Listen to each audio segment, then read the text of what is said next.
وَلَقَدْ يَسَّرْنَا الْقُرْآنَ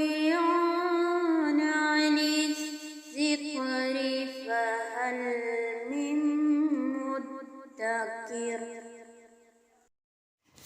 بسم اللہ الرحمن الرحیم۔ رب اشرح لی صدری ویسر لی امری واحلل عقدۃ من لسانی یفقہوا قولی۔ اللہم فقہنا فی الدین رب زدنی علما۔ الصلاۃ والسلام علیک یا سیدی یا رسول اللہ وعلی آلک واصحابک یا سیدی یا حبیب اللہ۔ آج ہمارا اگلا پارہ ہے پارہ نمبر 13۔ پارہ نمبر 13 میں بھی 3 حصے ہیں کہ اس پارے میں سورہ یوسف کا بقیہ حصہ ہے، پھر اس کے بعد سورہ رعد مکمل ہے، پھر اس کے بعد مکمل سورہ ابراہیم جو ہے وہ اس پارے میں موجود ہے۔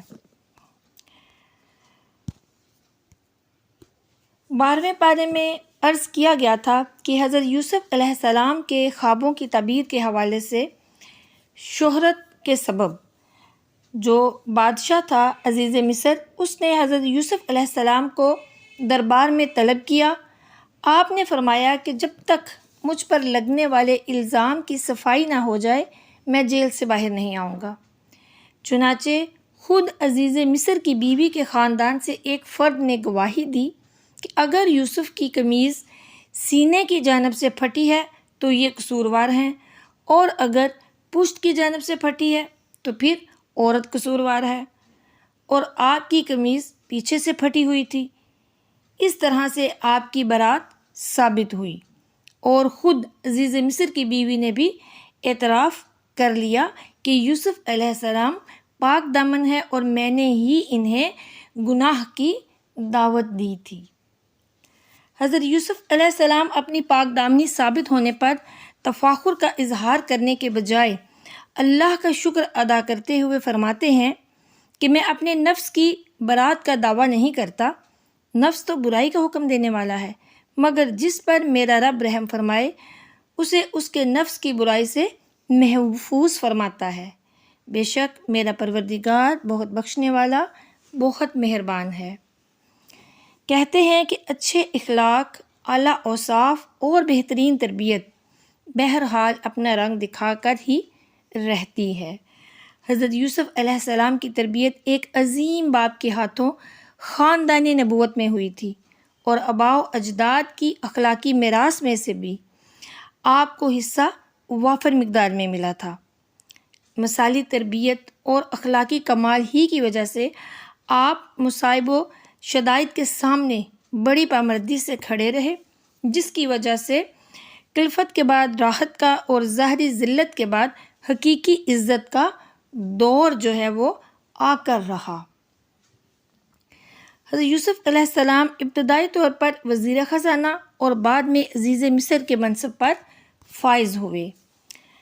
حضرت یوسف علیہ السلام نے زرعی نظام کو بڑی توجہ سے چلایا اور خوشحالی کے 7 سالوں میں مستقبل کے لیے بہترین پلاننگ کی، یہاں تک کہ جب پوری دنیا میں قحط سالی عام ہو گئی تو مصر کی معیشت انتہائی مضبوط اور مستحکم ہو چکی تھی۔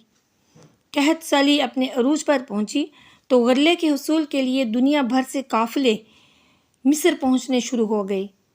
اسی سے علماء نے یہ اصول وضع کیا ہے کہ عہدے کی تمنا اگرچہ پسندیدہ بات نہیں ہے، لیکن اگر کسی شخص کے سوا کوئی اور عہدے کا اہل نہ ہو تو اہل شخص اپنی خدمات جو ہے وہ پیش کر سکتا ہے۔ اس قحط سالی میں جہاں دنیا بھر سے قافلے مصر پہنچے، وہاں حضرت یعقوب علیہ السلام کے بیٹوں نے بھی مصر کا رخ کیا۔ جب وہ عزیز مصر کے محل میں داخل ہوئے تو حضرت یوسف علیہ السلام اپنے بھائیوں کو پہچان گئے، جبکہ آپ کے بھائی آپ سے غافل تھے۔ آپ نے باتوں باتوں میں اپنے بھائیوں سے کہا کہ اگلی مرتبہ اپنے چھوٹے بھائی بنیامین کو بھی ساتھ لے کے آئیے گا۔ اور اگر تم اپنے چھوٹے بھائی کو ساتھ نہ لائے تو تمہیں غلے سے کچھ حصہ نہیں ملے گا۔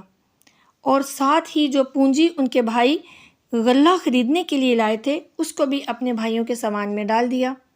جب حضرت یوسف علیہ السلام کے بھائی حضرت یعقوب علیہ السلام کے پاس پہنچے تو انہوں نے عزیز مصر کی بہت زیادہ تعریف کی اور ساتھ یہ بھی بتلایا کہ بابا، عزیز مصر کی خواہش تھی کہ ہم اپنے بھائی بنیامین کو بھی ساتھ لے کر جائیں۔ تو حضرت یعقوب علیہ السلام نے جواب میں کہا کہ کیا میں تم پر اسی طرح اعتماد کروں جس طرح میں نے اس سے قبل حضرت یوسف علیہ السلام کے معاملے میں تم پر اعتماد کیا تھا؟ تو اس پر حضرت یعقوب علیہ السلام کے جو بیٹے تھے وہ خاموش ہو گئے۔ جب سامان کو کھولا گیا تو اس میں سے غلے کے ساتھ ساتھ پونجی بھی برآمد ہو گئی۔ اس پر یعقوب علیہ السلام کے بیٹوں نے کہا، دیکھیے بابا، عزیز مصر نے تو ہماری پونجی بھی ہمیں دے دی ہے۔ اب حضرت یعقوب علیہ السلام نے کہا کہ میں بنیامین کو تمہارے ساتھ اسی صورت میں روانہ کروں گا کہ تم اس کی حفاظت کی قسم کھاؤ۔ تو بیٹوں نے حضرت یعقوب علیہ السلام کے سامنے حلف دیا۔ تو حضرت یعقوب علیہ السلام نے اپنے بیٹوں کو نصیحت کی کہ جب مصر میں داخلے کا وقت آئے تو علیحدہ علیحدہ دروازوں سے داخل ہونا۔ جب دوبارہ حضرت یوسف علیہ السلام کے بھائی ان کے پاس پہنچے تو حضرت یوسف علیہ السلام نے حضرت بنیامین کو علیحدہ ایک طرف کر لیا اور ان سے کہا کہ میں آپ کا بھائی یوسف ہوں۔ اس کے بعد حضرت یوسف علیہ السلام نے اپنا پیالہ حضرت بنیامین کے سامان میں رکھوا دیا۔ جب قافلہ روانہ ہونے لگا تو اعلان کروایا گیا کہ قافلے والوں، تم چور ہو۔ حضرت یعقوب علیہ السلام کے بیٹوں نے جواب دیا کہ اللہ کی قسم، ہم زمین پر فساد پھیلانے نہیں آئے اور نہ ہی ہم چور ہیں۔ اس پر ان سے کہا گیا، اگر تم میں سے کسی کے سامان سے بادشاہ کا پیالہ برآمد ہوا تو اس کی کیا سزا ہوگی؟ جواب میں کہا کہ اس کی سزا یہ ہے کہ جو مجرم ہوگا وہ خود اپنے کیے کا ذمہ دار ہوگا۔ چنانچہ جب سامان کی تلاشی لی گئی تو جناب بنیامین کے سامان میں سے پیالہ جو ہے وہ برآمد ہو گیا۔ حضرت یوسف علیہ السلام کے بھائیوں نے اس موقع پر بڑے عجیب رد عمل کا اظہار کیا اور کہا، اگر بنیامین نے چوری کی ہے تو اس سے قبل ان کے بھائی یوسف علیہ السلام نے بھی چوری کی تھی۔ اس پر یوسف علیہ السلام نے کہا کہ جو تم الزام تراشی کرتے ہو اس کی حقیقت سے اللہ عز و جل بخوبی آگاہ ہے۔ حضرت یوسف علیہ السلام کے بھائیوں نے یہ بھی کہا کہ آپ ہم بھائیوں میں سے کسی ایک کو پکڑ لیں۔ حضرت یوسف علیہ السلام نے کہا کہ معاذ اللہ، ہم کسی مجرم کی جگہ کسی دوسرے کو کس طرح پکڑ سکتے ہیں؟ حضرت یوسف علیہ السلام کے ایک بھائی نے کہا کہ میں تو واپس ہی نہیں جاؤں گا یہاں تک کہ بابا یعقوب مجھے اجازت نہیں دیں گے، یا اللہ میرے حق میں کوئی فیصلہ نہیں، یا پھر اللہ عز و جل میرے حق میں کوئی فیصلہ نہیں فرما دیتا۔ حضرت یوسف علیہ السلام کے بھائی حضرت یعقوب علیہ السلام کے پاس پہنچے اور ان کو حضرت بنیامین کی گرفتاری کی خبر دی۔ تو حضرت یعقوب علیہ السلام نے بلند آواز سے حضرت یوسف علیہ السلام کا نام لیا اور آپ اتنی شدت سے روئے کہ آپ کی بینائی بھی ختم ہو گئی۔ حضرت یعقوب علیہ السلام نے اپنے بیٹوں کو نصیحت کی کہ تم اللہ کی رحمت سے نا امید مت ہو اور یوسف اور ان کے بھائی کو تلاش کرو۔ اب حضرت یوسف علیہ السلام کے بعض بھائی دوبارہ مصر آئے اور حالت بدلی ہوئی تھی۔ غربت اور مفلوق الحالی نے ان کو بری طرح متاثر کیا ہوا تھا، تو انہوں نے حضرت یوسف علیہ السلام کے پاس آ کر اپنی غربت کی شکایت کی اور صدقے کا تقاضا کیا۔ تو حضرت یوسف علیہ السلام کو اپنے بھائیوں کی لاچارگی کی یہ کیفیت برداشت نہ ہوئی اور انہوں نے پوچھا کہ تمہیں معلوم ہے تم نے اپنے دور جاہلیت میں یوسف اور اس کے بھائی کے ساتھ جو کیا تھا؟ بھائیوں نے کہا، آپ یوسف کو کیسے جانتے ہیں؟ کہیں آپ ہی تو یوسف نہیں؟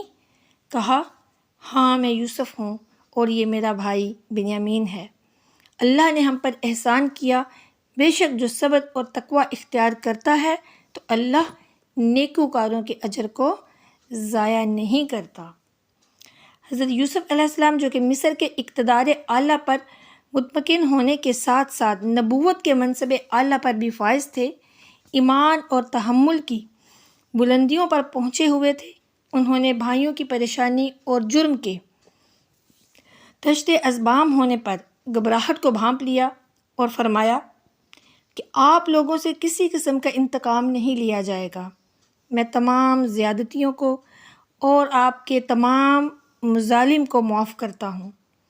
اس حلم و بردباری نے ان پر بڑا اثر کیا اور انہوں نے بھی اعتراف جرم کے ساتھ اپنے لیے عفو درگزر کی درخواست پیش کر دی۔ ادھر بیٹے کے غم میں رو رو کر حضرت یعقوب علیہ السلام جو تھے اپنی بینائی سے محروم ہو چکے تھے۔ حضرت یوسف علیہ السلام نے معجزانہ تاثیر کی حامل اپنی قمیض روانہ کر دی اور کہا کہ اسے بابا جان کے چہرے پر ڈالنا، ان کی بینائی واپس آ جائے گی اور آئندہ ان کو بھی اپنے ساتھ لے کے آنا۔ حضرت یعقوب علیہ السلام کے بیٹے جب آپ کی قمیض لے کر روانہ ہوئے تو حضرت یعقوب علیہ السلام نے اپنے گھر میں موجود اپنے بیٹوں کو مخاطب کر کے کہا کہ مجھے یوسف کی خوشبو آ رہی ہے۔ اس پر بیٹوں نے کچھ بے ادبی والے الفاظ کہے تو حضرت یعقوب علیہ السلام خاموش ہو گئے۔ جب مصر سے آپ کے بیٹے آئے اور انہوں نے آپ کے چہرے پر قمیض ڈالی تو حضرت یعقوب علیہ السلام کی بینائی واپس آ گئی۔ حضرت یعقوب علیہ السلام کے گھر میں موجود بیٹے انتہائی شرمندہ ہوئے اور انہوں نے ان سے معافی مانگی۔ حضرت یعقوب علیہ السلام نے بھی اپنے بیٹوں کو معاف کر دیا۔ اب سب اہل خانہ جو تھے وہ مصر کو روانہ ہوئے۔ شہر سے باہر سرکاری پروٹوکول کے ساتھ ان کا استقبال کیا گیا اور دربار شاہی میں پہنچتے ہی والدین اور 11 بھائی حضرت یوسف علیہ السلام کے سامنے سجدہ ریز ہو گئے۔ یوسف علیہ السلام نے اس موقع پر فرمایا، اے میرے والد محترم، یہ میرے اس پہلے خواب کی تعبیر ہے۔ بے شک میرے رب نے اس کو سچ کر دکھایا اور اس نے مجھ پر احسان فرمایا۔ یوسف علیہ السلام نے رب ذوالجلال کا ان کلمات میں شکر ادا کیا کہ اے میرے رب، تو نے مجھے مصر کی حکومت عطا کی اور مجھے خوابوں کی تعبیر کا علم عطا فرمایا۔ اے آسمانوں اور زمین کو پیدا کرنے والے، تو ہی دنیا اور آخرت میں میرا کارساز ہے۔ مجھے دنیا سے مسلمان اٹھانا اور مجھے نیک بندوں کے ساتھ ملا دینا۔ حضرت یوسف علیہ السلام کا یہ واقعہ احسن القصص، عروج اور زوال کی ایک داستان اور صبر و استقامت کی حسین دستاویز ہے۔ اس سے یہ سبق ملتا ہے کہ اللہ صبر کا پھل ضرور دیتا ہے، چاہے اس میں کچھ دیر ہی کیوں نہ ہو جائے، اور تقوی اور پاکیزگی اس کا انجام ہمیشہ اچھا ہوتا ہے۔ واقعتاً یوسف علیہ السلام کا جو معاملہ ہے وہ قدرت کی نشانیوں میں سے ایک نشانی ہے کہ اللہ عز و جل نے کس طرح شر میں سے بہت بڑا خیر ظاہر کر دیا۔ حاسدوں نے حضرت یوسف علیہ السلام کو نقصان پہنچانا چاہا، لیکن ان کے اسی عمل نے حضرت یوسف علیہ السلام کو عظیم مقام کا حامل بنا دیا۔ لوگ ایسی کئی اور نشانیاں بھی چاروں طرف دیکھتے ہیں، پھر بھی حق سے اعراض کیے جاتے ہیں۔ سورت کے اختتام پر بتایا گیا کہ قرآن کے بیان کردہ واقعات میں لوگوں کے لیے درس عبرت ہے۔ جس طرح یوسف علیہ السلام کو حاسدین نے دربدر کر کے کنویں میں ڈال دیا، لیکن بعد میں عاجزی اور لاچارگی کے ساتھ ان کے سامنے حاضر ہوئے، اسی طرح مکہ والے تاجدار کائنات حضور نبی اکرم صلی اللہ علیہ وآلہ وسلم کو ایک روز مکہ سے ہجرت کرنے پر تو مجبور کریں گے، مگر ایک دن پھر ان کے سامنے ندامت والا آئے گا۔ پھر ایک دن وہ آئے گا کہ وہ فخر دو عالم سید المرسلین خاتم النبیین صلی اللہ علیہ وآلہ وسلم کے سامنے سر جھکائے کھڑے ہوں گے۔ سبحان اللہ۔ اللہ کی سنت ہے کہ تقوی اور صبر و استقامت کی صفات رکھنے والے ہی سرخرو ہوتے ہیں۔ قرآن پاک اس حقیقت کو کھول کھول کر مختلف اسالیب میں بیان فرماتا ہے اور ماننے والوں کے لیے یہی ہدایت اور پیام رحمت ہے۔ اور پھر ایک دن ایسا آیا کہ نبی کریم صلی اللہ علیہ وآلہ وسلم ہجرت کر کے مکہ سے مدینہ منورہ تو چلے گئے، لیکن جب مکہ فتح ہوا تو پھر وہ ایک شاندار فتح تھی۔ کس شان سے حضور نبی کریم صلی اللہ علیہ وآلہ وسلم پھر مکہ میں داخل ہوئے۔ اس وقت سب لوگ سر جھکائے کھڑے تھے پیارے آقا صلوات والسلام کے سامنے، اور وہ دیکھ رہے تھے کہ شاید آج ہمیں سزا ملے گی، ہم نے جو تکلیفیں دی ہیں پیارے آقا کریم صلی اللہ علیہ وآلہ وسلم کو، آج ہمیں ان کا بدلہ دیا جائے گا، آج ہم سب کو سزائیں دی جائیں گی۔ لیکن رحمت للعالمین، سید المرسلین، خاتم النبیین پیارے آقا کریم صلی اللہ علیہ وآلہ وسلم نے سب کو معاف فرما دیا، کسی سے کوئی بدلہ نہیں لیا۔ سبحان اللہ۔ اللہ عز و جل ہمیں بھی دوسروں کو معاف کرنے کی اور اپنے دل کو نرم کرنے کی توفیق عطا فرمائے، آمین ثم آمین۔ اب یہاں سے سورہ یوسف کا اختتام ہوتا ہے اور سورہ رعد کا آغاز ہوتا ہے۔ سورہ رعد مکیہ ہے اور حضرت عبداللہ بن عباس رضی اللہ تعالیٰ عنہ سے ایک روایت ہے کہ ان دو آیتوں لا یزال الذین کفروا تصیبہم اور ویقول الذین کفروا لست مرسلا، ان کے سوا اس صورت کی ساری آیتیں جو ہیں وہ مکی ہیں، اور دوسرا قول یہ ہے کہ یہ صورت مدنی ہے۔ اس صورت کی 43 آیتیں ہیں اور اس میں 6 رکوع ہیں۔ اس صورت کا جو نام رعد ہے وہ رکھنے کی وجہ کیا ہے اور رعد سے کیا مراد ہے؟ رعد بادلوں سے پیدا ہونے والی گرج کو کہتے ہیں، اور بعض مفسرین کے نزدیک بادل پر معمود ایک فرشتے کا نام رعد ہے، اور اس صورت کا یہ نام آیت نمبر 13 میں مذکور لفظ الرعد کی مناسبت سے رکھا گیا ہے۔ سورہ رعد کی فضیلت کے بارے میں حضرت جابر بن زید رضی اللہ تعالیٰ عنہ فرماتے ہیں کہ جب کسی انسان کی موت کا وقت قریب آ جائے تو مستحب یہ ہے کہ اس کے پاس سورہ رعد جو ہے وہ پڑھی جائے، کیونکہ یہ مرنے والے کے لیے آسانی کا اور اس کی روح قبض ہونے میں تخفیف کا باعث ہوگی۔ اس صورت کے جو مرکزی مضمون ہے وہ یہ ہے کہ اس میں اللہ کی قدرت اور وحدانیت، حضور نبی اکرم صلی اللہ علیہ وآلہ وسلم کی نبوت اور رسالت، مرنے کے بعد دوبارہ زندہ کیے جانے اور قیامت کے دن اعمال کی جزا ملنے کو ثابت کیا گیا ہے۔ چنانچہ اس صورت کی ابتدا میں آسمانوں اور زمین، سورج اور چاند، رات اور دن، پہاڑ اور دریا، کھیتی اور مختلف ذائقوں، خوشبوؤں اور رنگوں والے پھلوں کی پیدائش کے ذریعے تخلیق اور ایجاد میں، زندگی اور موت دینے میں، نفع اور ضرر پہنچانے میں اللہ کی یکتائی، اس کی قدرت، مرنے کے بعد مخلوق کو دوبارہ زندہ کیے جانے اور اعمال کی جزا ملنے پر دلائل دیے گئے ہیں۔ اسی طرح اس صورت میں مشرکین کے شبہات کا بھی رد کیا گیا ہے۔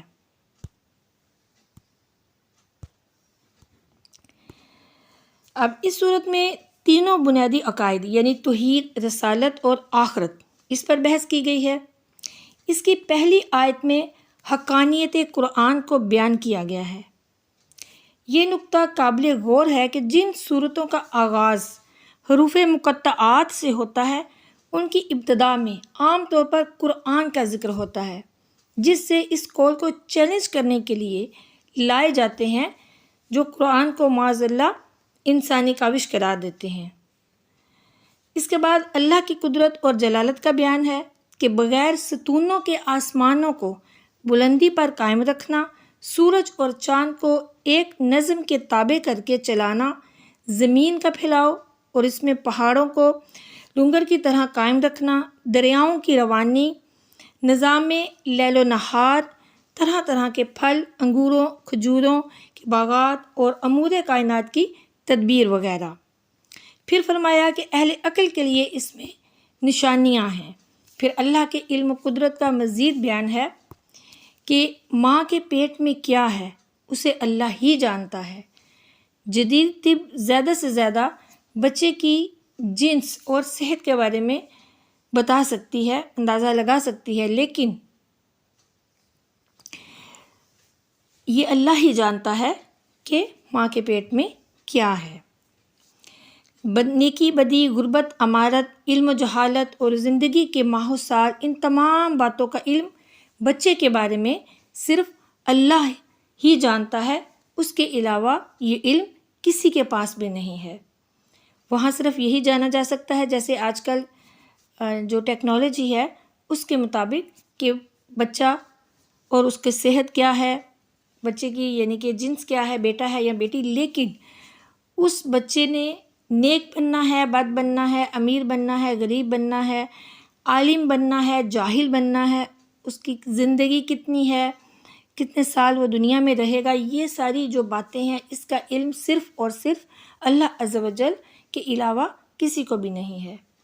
انسانی حفاظت کے لیے فرشتوں کے ذریعے اللہ نے سیکیورٹی نظام بنا رکھا ہے، قوموں کے عروج اور زوال کا ضابطہ، کہ جب تک کسی قوم کی عملی زندگی نہیں بدلتی اللہ اس کی حالت کو نہیں بدلتا۔ بارش سے بھرے ہوئے بادل، بجلی کی چمک اور کڑک اللہ کی تسبیح و تحمید کرتے ہیں۔ فرشتے بھی خوف اور ڈر کے ساتھ اللہ کی تعریف میں رطب اللسان رہتے ہیں۔ اگلی آیتوں میں فرمایا کہ آسمان اور زمین میں جو بھی چیزیں ہیں وہ سب خوشی اور ناخوشی سے اللہ ہی کے لیے سجدہ کر رہی ہیں، یعنی کہ کائنات میں سے ہر چیز کا قادر مطلق کی جانب سے تفویض کی ہوئی اپنی ڈیوٹی کو انجام دینا عبادت کہلاتا ہے۔ پھر فرمایا کہ آسمان سے برسنے والی بارش کے نتیجے میں ندی نالے جاری ہوتے ہیں، پھر سیلاب سے بلبلے والے جھاگ پیدا ہوتے ہیں۔ پھر آگے چل کر فرمایا پس رہا ہے جھاگ تو وہ تو بے فائدہ ہونے کی وجہ سے زائل ہو جاتا ہے، لیکن جو چیز لوگوں کو فائدہ پہنچاتی ہے وہ زمین میں باقی رہتی ہے۔ پھر فرمایا کہ اللہ عز و جل حق اور باطل کے فرق کو واضح کرنے کے لیے اسی طرح مثالیں بیان فرماتا ہے۔ لوگوں کی ہدایت کو کرامات اور معجزات کے ساتھ منسلک نہیں کیا گیا، بلکہ ہر قوم کی ہدایت کے لیے انبیاء اور رسل نے مستقل محنت کی ہے۔ اگر کسی کلام کی تاثیر سے پہاڑوں کو اپنی جگہ سے ہٹا کر چلایا جا سکے، زمین کو پھاڑ کر ٹکڑے ٹکڑے کیا جا سکے، یا مردوں کو زندہ کر کے ان سے گفتگو کی جا سکے، تو وہ کلام یہ قرآن ہی ہو سکتا ہے۔ نشانیاں طلب کرنے والوں کے لیے اس سے بڑی نشانی اور کیا ہو سکتی ہے؟ بے شک کوئی بھی نہیں ہو سکتی۔ پہلے انبیاء اور رسل کا مذاق اڑانے والوں کو مہلت دے کر عبرتناک طریقے سے پکڑا گیا، لہٰذا آپ کا مذاق اڑانے والے بھی بچ نہیں سکیں گے۔ نبی کوئی مافوق الفطرت مخلوق نہیں ہوتی، وہ تو عام انسانی زندگی گزارنے والے افراد ہی ہوتے ہیں۔ بیوی، بچے اور بشری تقاضے ان کے ساتھ لگے ہوئے ہوتے ہیں۔ جہاں تک ان کے معجزات کا تعلق ہے تو یہ ان کا ذاتی کمال نہیں ہوتا، بلکہ یہ اللہ کے حکم سے صادر ہوتے ہیں۔ وہ لوگ مقام نبوت سے ناواقف ہیں جو بشر ہونے کی وجہ سے ان کی نبوت کا انکار کرتے ہیں۔ انہیں سوچنا چاہیے کہ جب سے نزول قرآن شروع ہوا ہے، اہل ایمان پھیلتے جا رہے ہیں اور کفر کا دائرہ محدود ہوتا جا رہا ہے، اور یہ تنگ جزیرے میں محصور ہوتے جا رہے ہیں۔ یہاں پر سورہ رعد کا اختتام ہوتا ہے اور اس کے بعد سورہ ابراہیم کا آغاز ہوتا ہے۔ سورہ ابراہیم مکہ مکرمہ میں نازل ہوئی اور اس سورت میں 7 رکوع ہیں اور اس کی 52 آیتیں ہیں۔ ابراہیم نام رکھنے کی کیا وجہ ہے؟ ابراہیم نام رکھنے کی وجہ یہ ہے کہ اس سورت کی آیت نمبر 35 اور 41، یعنی آیت نمبر 35 سے لے کر آیت نمبر 41 تک، اس میں حضرت ابراہیم علیہ السلام کی اطاعت الہی کے حسین واقعے اور آپ کی دعاؤں کو بیان کیا گیا ہے۔ بس اسی مناسبت کی وجہ سے اس سورت کا نام سورہ ابراہیم رکھا گیا ہے۔ اس سورت کا جو مرکزی مضمون ہے وہ یہ ہے کہ اس میں اللہ پر، اس کے رسولوں پر مرنے کے بعد دوبارہ زندہ کیے جانے اور اعمال کی جزا ملنے پر ایمان لانے کو دلائل کے ساتھ ثابت کیا گیا ہے، اور یہ بتایا گیا ہے کہ حقیقی معبود وہ ہے جس نے آسمانوں اور زمین کو پیدا کیا، اور پوری کائنات میں اس کے علاوہ کوئی بھی معبود نہیں ہے۔ سورہ ابراہیم کے شروع میں ایک بار پھر قرآن کی حقانیت اور اللہ کی قدرت اور اختیار کا ذکر ہوا، لیکن کفار اور مشرکین آخرت پر دنیا کو ترجیح دیتے ہیں، حق کی راہ میں رکاوٹ بنتے ہیں اور اپنی کم بختی کے باعث کجی کے طلبگار رہتے ہیں۔ اس میں انبیاء کرام کا اختصار کے ساتھ ذکر بھی کیا گیا ہے، مگر ابو الانبیاء سیدنا ابراہیم علیہ السلام کی اپنے معصوم بچے اور بیوی کو لکودک صحرا میں چھوڑنے کا خصوصیت کے ساتھ تفصیل سے اس صورت میں ذکر کیا گیا ہے۔ بس اسی مناسبت سے ہی یہ سمجھ لیجئے کہ یہ پوری صورت انہی کے نام پر رکھ دی گئی ہے، یعنی کہ یہ صورت کا نام سورہ ابراہیم اسی لیے رکھا کہ اس میں ان کی جو خصوصیت کے ساتھ یہ جو ذکر کیا گیا ہے اس واقعے کا، اس کی وجہ سے۔ اگلی آیتوں میں بتایا گیا کہ ہر قوم میں اس کی زبان میں سمجھانے والے نبی ہم نے مبعوث کیے۔ پھر حضرت موسیٰ علیہ السلام اور ان کی قوم کا تذکرہ کیا گیا۔ اللہ نے بنی اسرائیل پر نعمتیں اتاریں، فرعون کے بدترین تہذیب کے طریقوں سے نجات دی۔ شکر کرنے سے نعمت میں اضافہ ہوتا ہے اور ناشکری کرنے سے جو نعمت ہے وہ چھن جاتی ہے۔ اس کے بعد قوم نوح، قوم عاد اور سمود کا مختصر تذکرہ اور نبیوں کے خلاف ان کے گھسے پٹے اعتراض کا بیان ہے کہ تم ہمارے جیسے انسان ہو، نبی کیسے ہو سکتے ہو؟ ہمیں ہمارے آباء و اجداد کے طریقے سے ہٹانا چاہتے ہو؟ ہم تمہیں اپنے ملک سے نکال کر باہر کریں گے۔ تو اللہ تعالیٰ نے ان سب کے جواب میں فرمایا کہ ظالم اور متکبر ہلاک ہوں گے اور ان کی جگہ انبیاء کرام کے جو متبعین ہیں وہ زمین کے اقتدار کے وارث بنا دیے جائیں گے۔ آیت نمبر 21 میں بتایا گیا کہ قیامت کے دن جب مجرمین کو آپس میں بات چیت کرنے کا موقع ملے گا تو وہ ایک دوسرے پر اعتراضات کر کے اپنے دل کی بھڑاس نکالیں گے، کہیں گے کہ دنیا میں تم نے ہم سے گناہ کروائے، اب عذاب کو بھی ہم سے ہٹاؤ۔ تو وہ کہیں گے ہم تو خود عذاب میں پھنسے ہوئے ہیں، تمہیں کس طرح بچا سکتے ہیں؟ پھر جہنمی شیطان کی طرف متوجہ ہو کر اس سے ملامت کریں گے۔ وہ کہے گا کہ مجھے ملامت کیوں کرتے ہو؟ میں نے تو ذرا سا اشارہ کیا تھا، تم خود ہی اس پر چل کر گناہوں کے مرتکب بن گئے، لہٰذا نہ تو میں اپنے آپ سے عذاب کو ہٹا سکتا ہوں اور نہ ہی میں تم سے عذاب کو ہٹا سکتا ہوں۔ اس کے بعد ایمان اور کفر کی مثال دی گئی کہ کلمہ طیبہ کی بدولت ایمان کا مضبوط اور تناور درخت جو ہے وہ بن جاتا ہے، جسے آندھی اور طوفان وہ بھی نقصان نہیں پہنچا سکتے، جبکہ کلمہ خبیثہ کے نتیجے میں کفر کی کمزور جھاڑیاں اگتی ہیں جو معمولی اشارے سے زمین سے اکھڑ جاتی ہیں۔ پھر آیت نمبر 37 سے اس واقعے کا ذکر ہے جب حضرت ابراہیم علیہ السلام اللہ کے حکم سے حضرت ہاجرہ رضی اللہ تعالیٰ عنہا اور حضرت اسماعیل علیہ السلام کو مکے کی بے آب و گیا زمین میں چھوڑ آئے تو رخصت ہوتے وقت اللہ سے دعا کی، اے میرے رب، میں نے اپنی بعض اولاد کو تیری حرمت والے گھر کے نزدیک بے آب و گیا وادی میں ٹھہرا دیا ہے تاکہ وہ نماز کو قائم رکھیں اور لوگوں میں سے بعض کے دلوں کو ان کی طرف مائل فرما اور ان کو پھلوں سے روزی عطا فرما۔ اس کے بعد کی آیت میں بڑھاپے کے عالم میں حضرت اسماعیل اور حضرت اسحاق علیہم السلام جیسی اولاد کے عطا کیے جانے پر اللہ کا شکر ادا کرتے ہوئے یہ دعا کرتے ہیں، اے میرے رب، مجھے ہمیشہ نماز قائم کرنے والا بنا دے اور میری بعض اولاد کو بھی۔ اے ہمارے رب، میری دعا کو قبول فرما۔ اے ہمارے رب، مجھے، میرے ماں باپ اور سب مومنوں کی قیامت کے دن مغفرت فرما۔ اس کے بعد ظالموں کی گرفت کے آسمانی نظام کا تذکرہ ہے کہ ظالموں کو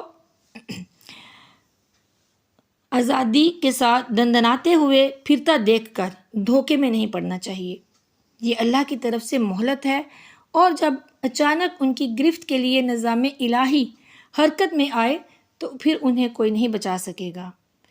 جس دن دہشت سے سب کی آنکھیں کھلی کی کھلی رہ جائیں گی، لوگ سر اٹھائے بے تحاشا دوڑ رہے ہوں گے، ان کی پلک تک نہ جھپک سکے گی اور ان کے دل ہوا ہو رہے ہوں گے۔ اس دن ظالم یہ عرض کریں گے کہ اے ہمارے رب، ہمیں کچھ مہلت دے دے تاکہ ہم تیرے پیغام کو قبول کریں اور تیرے رسولوں کی پیروی کریں۔ اللہ عز و جل فرمائے گا، کیا تم نے اس سے پہلے یہ قسمیں نہیں کھائی تھیں کہ تم پر بالکل زوال نہیں آئے گا؟ تم ان لوگوں کے گھروں میں رہتے تھے جنہوں نے اپنی جانوں پر ظلم کیا تھا، اور تم پر یہ بھی بالکل واضح ہو چکا تھا کہ ہم نے ان کے ساتھ کیسا معاملہ کیا تھا، اور ہم نے تمہارے لیے مثالیں بھی بیان کر دی تھیں، اور انہوں نے ایسی گہری خطرناک سازشیں کی کہ ان سے پہاڑ بھی اپنی جگہ سے ہل جائیں، اور اللہ کے پاس ان کی سازشیں لکھی ہوئی ہیں، تو تم اللہ کو اپنے رسولوں سے کیے ہوئے وعدے کے خلاف کرنے والا نہ سمجھو۔ اللہ عز و جل کی بارگاہ میں دعا ہے کہ وہ ہمیں انبیاء اور مرسلین کی بتائی ہوئی تعلیمات، ان کے بتائے ہوئے راستوں پر چلنے کی، بالخصوص سید المرسلین، خاتم النبیین، امام الانبیاء حضرت محمد مصطفیٰ کریم صلی اللہ علیہ وآلہ وسلم کی سنتوں پر چلنے کی توفیق عطا فرمائے۔ یہاں پر پارہ نمبر جو 13 ہے اس کا اختتام ہوتا ہے۔ اللہ تعالی ہمیں علم دین سیکھ کر اس پر عمل کرنے اور دوسروں تک پہنچانے کی توفیق عطا فرمائے، آمین۔